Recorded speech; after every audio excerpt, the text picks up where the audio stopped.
Welcome to another installment of Donning the Armor. This morning we will be in Deuteronomy chapter 33, verse 1. Now this is the blessing with which Moses, the man of God, blessed the children of Israel before his death. And he said, The Lord came from Sinai and dawned on them from Seir. He shone forth from Mount Paran, and he came with 10,000s of saints. From his right hand came a fiery law for them. Yes, he loves the people. All his saints are in your hand. They sit down at your feet. Everyone receives your words. So Moses, before going up on the mountain, before he could bring himself to go forth, brings one final blessing to the children of Israel before his death. Calls out to speak these words before he dies, that this blessing on all these children, in a way modeling the prophecies that Jacob would make on his deathbed for his children. He's saying the Lord came from Mount Sinai. Moses brought them to Sinai. The Lord led them there. That's where he showed his presence in the thunder and the fire. He showed his might among the people. Came with 10,000s of saints, bringing forth as this image of these blessed believers, these children of Israel, these children who he sees as saints in his eyes, these people who are ones that carry forth his word. He brought forth a fiery law for them. The 10 Commandments, then would come Leviticus and Deuteronomy and all the commands that would come through Numbers, and this law for his people, this law that would set his people apart from all things, that he loves his people. He loves all the saints that sit in his hand, in the hand of the Lord, that they sit at his feet, that they receive his words. Moses commanded a law for us, a heritage of the congregation of Jacob, and he was king in Jeshurun, that the Lord was king of the upright people of Israel. Jeshurun's another upright one. That he was a king for these upright ones, these people who would walk in his ways. When the leaders of the people were gathered, all the tribes of Israel together. So he was a king before them all. That the Lord was always meant to be the king of Israel. Not King David, not King Saul, not any of these people. He was always meant to be their king and their ruler. They were to be set apart completely for him. In this way, unlike any other nation of the world, they would eventually reject it, but that is what they were to be, even if they would go on to reject it eventually. But here are the blessings now that Moses is praying out before the Lord to his people, speaking prophetically for some, in hopes for others. Let Reuben live and not die, nor let his men be few. A very mediocre blessing. Let him live, don't let him die off, just don't let him be too few. And that mirrors the prediction and the blessing or curse thereof of Jacob by saying that he there wouldn't be anything special about Reuben because he tried to usurp his father. He took his father's concubine as his own. He laid with her. He defiled his father's bed. And by all accounts, Reuben was mediocre. They had no judges. They had no prophets. They had no kings rise up from that tribe. And this he said of Judah, Hear, O Lord, the voice of Judah, and bring him to his people. Let his hands be sufficient for him, and may you be a help against his enemies. Judah is praise. So he's saying, Lord, hear the voice of praise. Bring him to his people. Jesus Christ would be brought forth from the line of Judah. Let his hands be sufficient and be a help against all of his enemies. Lord, help him against all of his enemies. Help bring that scepter through the line of Judah until the final king, King Jesus, comes forth in the form of the Messiah to lead his people and conquer sin and death for them. before eventually becoming the King of Kings and the Lord of Lords in the millennial kingdom. And of Levi he said, let your Urim and your Thummim and Urim be with your Holy One. It's normally written Urim and Thummim, but Moses wanted to throw a curveball. Let your Thummim and Urim be with your Holy One. Let the stones of judgment always be with the high priest. That way he can always commune with you, whom you tested at Massa, and with whom you contended at the waters of Meribah, who says his father and his mother, I have not seen them, nor did he acknowledge his brothers, or know his own children, for they have observed your word and kept your covenant. So the tribe of Levi historically had been the ones to come to Moses' side when it came to the golden calf, and people would not stop sinning. When Moses said, who would come to my side? It was the tribe of Levi who flocked to him and slayed even their own brothers if they refused to stop sinning. It was them again with the people of Moab, when the women of Moab came in to seduce the people of Israel with sexual sin, that it was the tribe of Levi through Phinehas who put an end to it by placing the spear through the man and the woman who would not stop and ending the plague. They shall teach your judgments and Israel your law. They shall put incense before you and a whole burnt sacrifice on your altar. That they would be the one, the Levites would be the ones spread out throughout the land, teaching everyone how to keep the law. They would be the priesthood who would bring incense and sacrifice on the altar. Bless his substance, Lord, and accept the work of his hands. Strike the loins of those who rise against them, and those who hate him, that they do not rise again. Strike the loins. Keep people basically infertile. Don't give descendants to the people who rise up against Levi. Because the people who hate him hate the leadership put in place by the Lord. He put the priesthood in place. He put the judges in place. He will put kings in place. He put the Levites in place to administer the law. If you hate them, you hate the law they bring, is the idea. Even Jesus would say about the Pharisees, trust them when they sit in the seat of Moses, when they are speaking the word of the law, when they are speaking the word of God, trust them because they know that. But don't do as they do when they are outside of that position, because although they speak well of God, they do not walk out the law of God. They know it and they speak it and they know it. They can teach it. They have a lot to tell you and a way to teach you how to lead it, but they don't walk it out themselves. Of Benjamin he said, the beloved of the Lord shall dwell in safety by him, who shelters him all day long, and he shall dwell between his shoulders. Benjamin, a powerful tribe, but a tribe that is the beloved of the Lord. The city of the Lord, the city of David, Jerusalem, would be a Benjamite city, where the Lord would place his temple and make the capital of his nation, would be a Benjamite city, beloved of the Lord. And of Joseph he said, blessed of the Lord is his land, with the precious things of heaven, with the dew, and the deep lying beneath, with the precious fruits of the sun, and the precious produce of the months, with the best things of the ancient mountains, with the precious things of the everlasting hills, with the precious things of the earth and its fullness, and the favor of him who dwelt in the bush. Let the blessing come on the head of Joseph, and on the crown of the head of him who was separate from his brothers. His glory is like a firstborn bull, and his horns like the horns of the wild ox.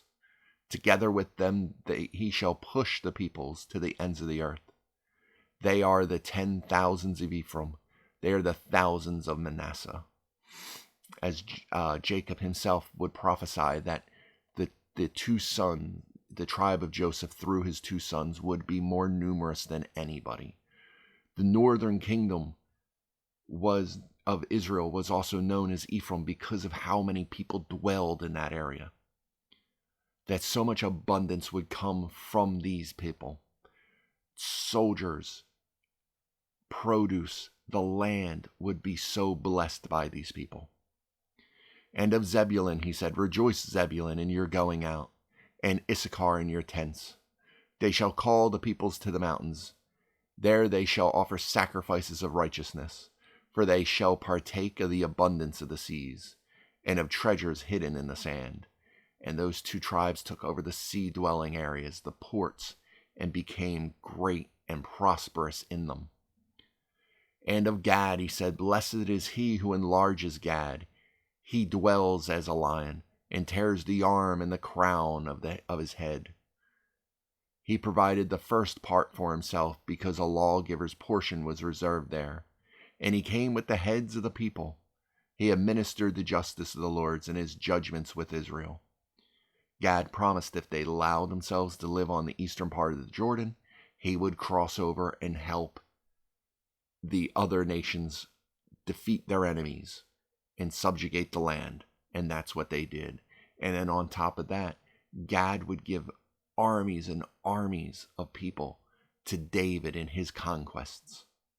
And they would continue to be a force to be reckoned with when it came to the military might of Gad. They would also be one of the first tribes to fall because they were on the east side of the Jordan. But that was the lot that they chose for themselves, being outside of the protection of the rest of the nations. But it wasn't for his inability to follow through with the oaths he made to the Lord. And of Dan he said, Dan is a lion's whelp, and he shall leap from Bashan. Yep, that's the entirety of his blessing. It's because Dan is known as a troublesome tribe. There are lots of times, as we know, there are really 14 tribes of Israel, not 12 if you count Joseph and both of his sons together. But normally people will only use Manasseh and Ephraim and not mention Joseph's name at all, which gives it the 13 tribes. But oftentimes we will see that Dan's name is left off because of the tribe of Dan's lack of desire to conquer the land that they went into as their inheritance. And they would leap to Bashan. They were allotted a land in southern Israel. They would then eventually settle in northern Israel, not in the land they were supposed to conquer and subjugate themselves. They would leave. The nation of Dan would also be one of the pillars of the false idolatry in the northern kingdom after the kingdom split into two. There was a golden calf created in Bethel and one in Dan. And of Naphtali he said, O Naphtali, satisfied with favor and full of blessings of the Lord, possess the south and the west. And of Asher he said, Asher is the most blessed of sons. Let him be favored by his brothers, and let him dip his foot in oil. This sometimes would lead people to believe that there was actually like crude oil in the land of Asher, so people would go and drill and drill and drill. It really seems to be like oil, like the ceremonial olive oil. Your sandals shall be iron and bronze, as your days, so shall your strength be. There is no one like the God of Jeshurun, who rides the heavens to help you, and in his excellency on the clouds. The eternal God is your refuge, and underneath are the everlasting arms. He will thrust out the enemy from before you and say, destroy. Then Israel shall dwell in safety, the fountain of Jacob alone, in a land of grain and new wine. His heavens shall also drop dew. Happy are you, O Israel. Who is like you, a people saved by the Lord? The shield of your help and the sword of your majesty. Your enemies shall submit to you, and you shall tread down their high places. Blessings for each of the tribes. Blessing as a nation altogether. Because who is like the nation of Israel? Brought out, created, saved, provided for, blessed by the Lord, shielded from their enemies, had their enemies subjugated before them. all when they are fulfilled and loyal to the Lord and the Lord alone. Blessed, happy, joyful, all these things we should be when we live in the Lord, when we live righteously by Him, when we walk out our faith in Him. All these blessings, all these curses, all of this law, because His children were being set apart from all other things. We're being set apart for Him and for Him alone. And all of this when He already has stated, I know their inclination. I know they will turn from me. I know they will move on to worship foreign gods. I know they will not stay loyal. But He does all of this anyway. How loving does one have to be to constantly forgive a child who continues to live in abject rebellion, but continues to show love and blessings anyway? How much love do you need to have for that? We're called to love the same way, and we cannot even remotely come close to doing that. We bristle at even the idea of trying to do that. To have someone be so rude and horrible to us, to mistreat us. We're taught to, if someone mistreats you, you just turn away and you never deal with that person again. But God allows His children to mistreat Him and mistreat Him and mistreat Him. And He continues to show that love. He punishes. He doesn't just turn a blind eye to it. He'll correct them, but lovingly. Sometimes harshly, but with the idea that through the love, He will be able to bring them back into His embrace. With every instance of being told that He is going to punish the children of Israel, it comes with a promise to bring them back in. With every promise to strike at them for their wickedness, there's a promise to re-embrace them and show them love and abundance of mercy. There is no other nation. There is no other people. And we should praise and worship this Lord, who has generously and graciously allowed us the ability to be able to graft it into that love. We're Gentiles. We don't deserve that. They're His chosen people. But He loves us just as much. And He offers us that same thing, that same love, that same forgiveness, that same grace. He pours it out upon us. He lavishes it on us. And so often we do exactly what these Israelites will do. Turn to something else. Be pulled back into His embrace. And the moment we wiggle our way out and run the other way, run to do something we're not supposed to do again. Such an enduring and loving God, long-suffering, wishing for none to perish. When it comes to the Old Testament, you look at antiquity and you look at the nation of Israel and you can really ask, who else was like this land? To come from nothing and to rise up to be the greatest nation on the face of the earth, then to fall to tread water, to come back up, to tread water again, to be destroyed but then to be reformed. There are no nations like that.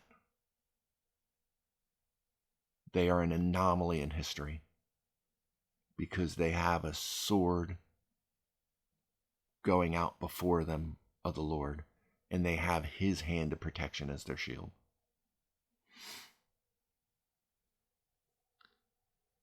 That no one is like this nation of Israel. And they should be happy. They should be praising the Lord in abundance for it. But we know the history of Israel. We know where they'll go. We know how they'll fall. We need to learn from their mistakes, so we don't commit those same mistakes again in our own lives at a lesser degree, in a lesser state of being. Because while they were doing it as a nation, we can look at our nation and see just how far we have fallen as well. But we don't live in the land of Israel. Our nation is not promised to rise again after it falls. We are not told we will be gathered back to the United States when this nation collapses. And it will eventually collapse at some point. I'm hoping we are already in the New Jerusalem by the time that happens. We are in the millennial kingdom. And let this nation fall apart after that. Let the love of the Lord shine in our lives, because we are a blessed people. More blessed than any other people on the face of the earth. Not because we're better, but because we stand in a place of righteousness that we did not earn. Simply because we accepted something others refuse and rebel against. So, moving on to chapter 34. Then Moses went up from the plains of Moab to Mount Nebo, to the top of Pisgah, which is across from Jericho. And the Lord showed him all the land of Gilead as far as Dan, all of Naphtali and the land of Ephraim and Manasseh, all the land of Judah as far as the western sea, the south and the plain of the valley of Jericho, the city of palm trees as far as Zoar.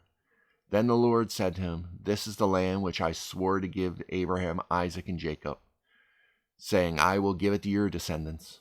I have caused you to see it with your eyes, but you shall not cross over there. So this gives us the idea that maybe even that he's caused him to see it with his eyes, not as it is, but as it will be. That he's giving him a vision to see what the promised land will become when they've taken hold of it. And all of the allotted lands have been portioned out, and all the tribes are living in the lands that they should, that possibly that's a vision of what he's seeing. Could also just simply mean that he's allowing him to see all of these lands as they currently are, and that this is what the children of Israel will go into. So Moses, the servant of the Lord, died there in the land of Moab, according to the word of the Lord. He buried him in the valley in the land of Moab, opposite Beth Peor. But no one knows his grave to this day, and we're told even in Jude, in the New Testament epistles, that Michael contended with Satan over the body of Moses so that the enemy couldn't use it to lure people away into a false idolatry so that they would worship Moses. That the Lord hid Moses so that he would not become a stumbling block for the people of Israel. Moses was 120 years old when he died. His eyes were not dim, nor his natural vigor diminished. And the children of Israel wept for Moses in the plains of Moab 30 days. So the days of weeping and mourning for Moses ended. So the children of Israel wept all this time in the plains of Moab, mourning the loss of this great leader. That he was vigorous until his dying day, 120 years old. He lived 40 years in Egypt, 40 years with his father-in-law Jethro as a shepherd, and then 40 years as the deliverer of his people, bringing them out of Egypt, wandering through the wilderness, bringing them to the door of the promised land. Now Joshua the son of Nun was full of the spirit of wisdom, for Moses had laid his hands on him. So the children of Israel heeded him, and did as the Lord had commanded Moses. Now with Joshua as the leader, with the Spirit full upon him, the children of Israel now listening to Joshua and doing as the Lord commanded. There's so much power in that. Doing as the Lord had commanded. The Lord commanded Moses, Moses told it unto the people, and now they're doing as the Lord commanded. When we do what the Lord commands, things go well. But since then there has not arisen in Israel a prophet like Moses, whom the Lord knew face to face, in all the signs and wonders which the Lord sent him to do in the land of Egypt, before Pharaoh, before all his servants, in all his land. But by all that mighty power and all the great terror which Moses performed in the sight of all Israel, that no one had arisen like Moses. No prophet had been like him before or since, who the Lord knew face to face. Now, of course, we know no one has seen the face of the Lord, but it's the idea that he knew him with such a familiarity that they spoke as friends. There was no visions, there was no dreams, there was no intermediary like needing the high priest to speak on your behalf. It was just speaking to the Lord as if he was standing right there, speaking to him as if his visage was right in front of him. No one else who did the signs and wonders that Moses had done, that the Lord did through him as a tool, that no one had ever existed since like Moses. A special man who no one could possibly live up to. That there would be no one else like that until the time would come that Jesus Christ would walk the face of the earth. Jesus Christ, not a prophet. That was God. The expressed image of God on the face of the earth. And we can see why God had Moses die off by himself. He would have become a stumbling block. They would have worshipped his grave. They would have worshipped his bones. They would have worshipped his staff. They would have worshipped anything they possibly could because of how different Moses was and how much they venerated him. He would have become an icon of worship in a way that the Lord would never have accepted, because we are not to worship men. As great as Moses was, maybe because as great as Moses was, they weren't able to carry his bones to a final resting place like we sometimes forget. These people have been carrying the bones of Joseph for the last 40 years. They've been carrying with them the remains of Joseph. The people of Israel promised to bring Joseph out of Egypt when they left Egypt to return home. They would have done the same to Moses, except for they would have venerated and worshipped Moses. They would have carried Moses like the Ark of the Covenant. That's what they would have seen him as. That's what they would have seen his remains as.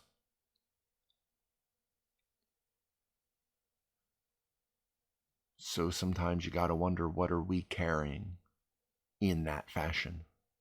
What are we carrying through our life that we need to let go of? That as great as it was, it's become a stumbling block in our walk with the true Lord of our lives.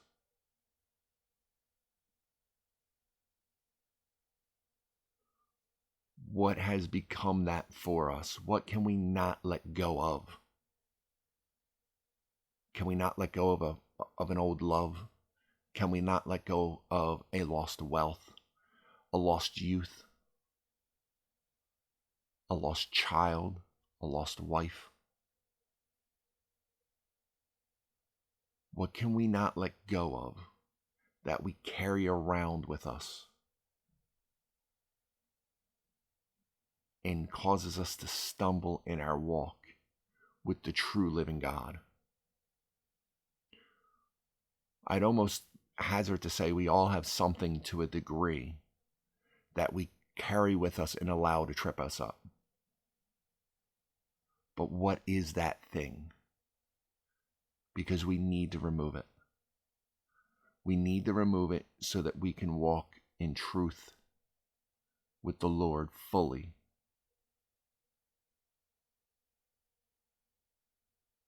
So great would have been the temptation that the archangel Michael had to contend with the adversary, Satan, over the body of Moses. That's how great of a temptation to worship Moses would have been for his people. What are we holding on to? Politics?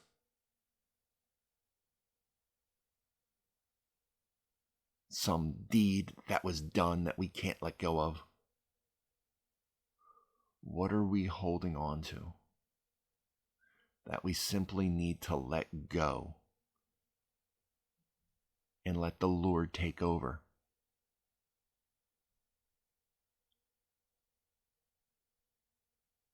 What do we need to let go of so that we can walk in the righteousness of the Lord? We need to walk in His righteousness, not in the righteousness of someone. Do we hold on to a pastor, a priest who led us to Christ, who helped us come to that place of faith, who baptized us? Do we hold on to that person? Do we continue to hold that person who led us to the place of salvation? Do we still hold that memory, that person, and allow that to hinder our walk with the Lord, the person who that pastor brought us to, so that we walk with? The way Moses brought them to the Lord, brought them out of Egypt, brought them out of their sin, and brought them to the doorstep of the promised land. Are we allowing that to happen to ourselves? To let our past hinder our future?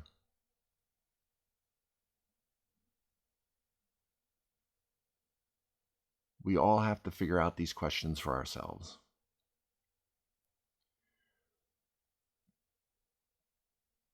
But we have a narrow path ahead of us. And we can't allow something from our past that we've already walked by to come back to stumble us as we go forward. Moses, no one like him. No one like him before or since. But he's someone who is needed and used as a tool by the Lord in his time. For the Israelites, a new day is dawning. They have new things they need to do. They have a walk with the Lord they now need to take. The Lord will have another tool to raise up, another person to lead, another person to do. Moses needed to be left behind, so he didn't stumble those as they walk into the future. The Lord is all that matters. The Lord, not who brought us to the Lord. but the Lord and his promise of a better future. All right, that's where we shall end it for this morning. I hope this was fruitful for you. I hope to see you back in next time. But until then, be blessed.